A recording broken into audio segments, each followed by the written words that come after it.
नमस्कार दोस्तों, मैं आपका मित्र Roshan Kumar, insurance advisor, health insurance, life insurance and vehicle insurance में डील करता हूँ। तो आज मैं आपके साथ कुछ अच्छी और सच्ची बातें करने के लिए दोबारा हाजिर हूँ। अच्छा लगता है कुछ अच्छी बातें करना। तो आज हम अपनी जो बातचीत शुरू करेंगे वो इस बात से शुरू करेंगे। कहते हैं कबीरा संगत सादगी ज्यों गंदे की बास, जो कुछ गंदी दे नहीं तो भी बास सुबास। इसका मतलब ये होता है कि आपकी जो संगत है अच्छे लोगों की होनी चाहिए। अगर आप अच्छे लोगों की संगत में रहते हो तो आपको अच्छा ही फल मिलता है। इसका जो मेन अर्थ ये होता है कि अगर आप किसी इत्र बेचने वालों के साथ रहते हो, जो इत्र बेचता है, जो सेंट बेचता है, तो अगर वो आपको कोई इत्र नहीं भी देता है तो भी उसके पास रहने से आप उसकी खुशबू जो है ग्रहण करते रहते हो, अच्छे विचार आते रहते हैं। तो आपकी जो चॉइस ऑफ फ्रेंड्स हैं, आपके जो चॉइस ऑफ जो आपके मित्र होते हैं वो आपकी अच्छी होने चाहिए, जो हमेशा आपको अच्छी बातें सिखाएं, अच्छा सिखाएं। क्योंकि मैंने एक बहुत अच्छी बात पढ़ी थी, उसमें बताया गया था कि आपका जो दोस्त है, जो आपका मित्र है, वो आपका हमदर्द होना चाहिए। दर्द देने के लिए तो पूरी दुनिया बैठी हुई है, ठीक है। तो कहने का मतलब ये है कि आपका जो आपके आसपास का जो माहौल है वो अच्छा होना चाहिए, और आपके उसी के हिसाब से आप में अच्छे विचार जो है अपने आप ही आने शुरू हो जाते हैं।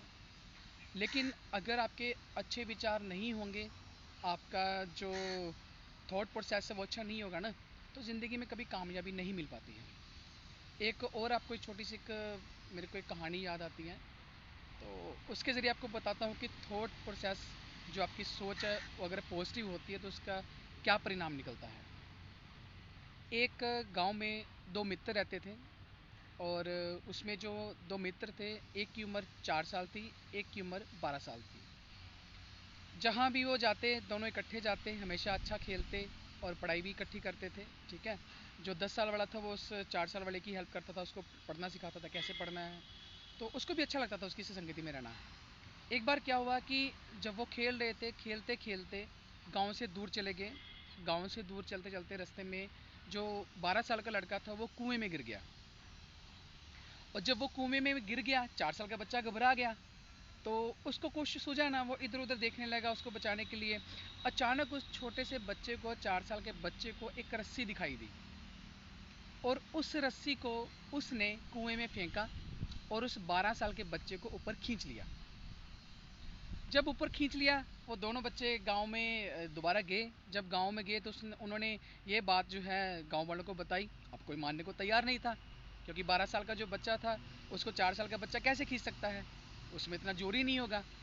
हर कोई कहने लगा कि ये झूठ बोल रहा है, किसी और ने बचाया है या किसी और ने उसको मदद करी होगी। लेकिन वो मानने को तैयार नहीं था कोई भी। लेकिन वहाँ पे ना एक बुज़ुर्ग बैठा हुआ था। उस बुज़ुर्ग ने कहा कि 4 साल के बच्चे ने ही उसको निकाला है। अब वो सब सोचने लगे कैसे। कहते देखो, जब वो 4 साल का बच्चा उस 12 साल के लड़के को निकाल रहा था, तो वहाँ पे उसको ये बताने वाला कोई नहीं था कि तुम नहीं निकाल सकते हो। वहाँ पे कोई ये बोलने वाला नहीं था कि तुम नहीं कर सकते हो। इसलिए उसके अंदर एक ऐसी ऊर्जा आई, भगवान का ऐसा आशीर्वाद मिला, उस बच्चे ने उसको बाहर निकाल दिया। तो ये सुन के सभी लोग खुश हो गए और सबको अच्छा लगा। तो मतलब होता है, आपका जो सोच है ना, गुरदास मान जी का एक बहुत अच्छा गाना है कि उसमें बताया है कि नीत बिना ना कदे मुरादा ना मिलन गियाँ, जिन्ना मर्जी पाठ करा लो कर वे चंडी दा।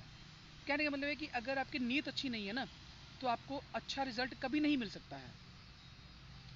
आप अगर अच्छाई अच्छाई के साथ रहते हो, अच्छाई का फल मिलता है।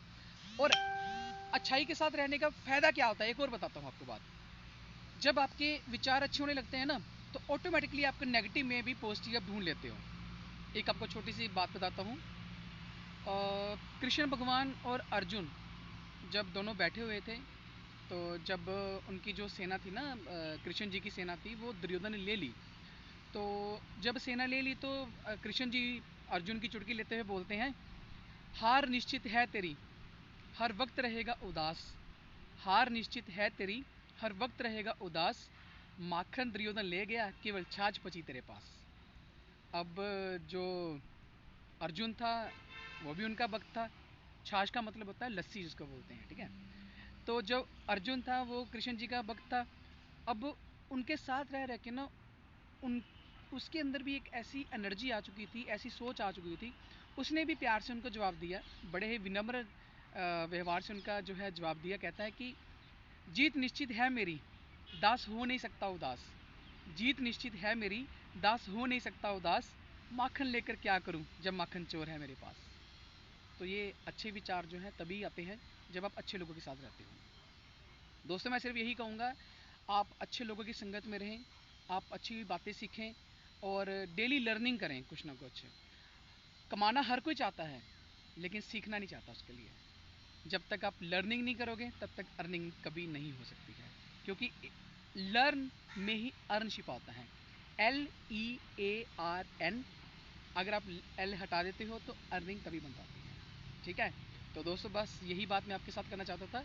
हमेशा खुश रहें और अपने परिवार के साथ सुरक्षित रहें, अपना ख्याल रखें, अपनी फैमिली का ख्याल रखें और फैमिली में मस्त रहें, ठीक है। ये मत सोचें कि अगला क्या कर रहा है, आप ये सोचें कि मैंने क्या करना है, ठीक है। बहुत ही अच्छा स्वभाव बना के चलें अपना। और एक चीज़ और मैं आपको एक अच्छी बात और बताता हूँ कि आपका आहार, व्यवहार और विचार ये शुद्ध होने चाहिए आपके। अगर आपका आहार अच्छा है, अगर आपका व्यवहार अच्छा है, अगर आपके विचार अच्छे हैं, तो आपको कामयाब होने से कोई भी नहीं रोक सकता है। Thank you so much. बहुत अच्छा लगा आपसे मुताफिर होकर बात करके, अच्छा लगा। और खुश रहे, मुस्कुराते रहे। Thank you so much. जय हिंद।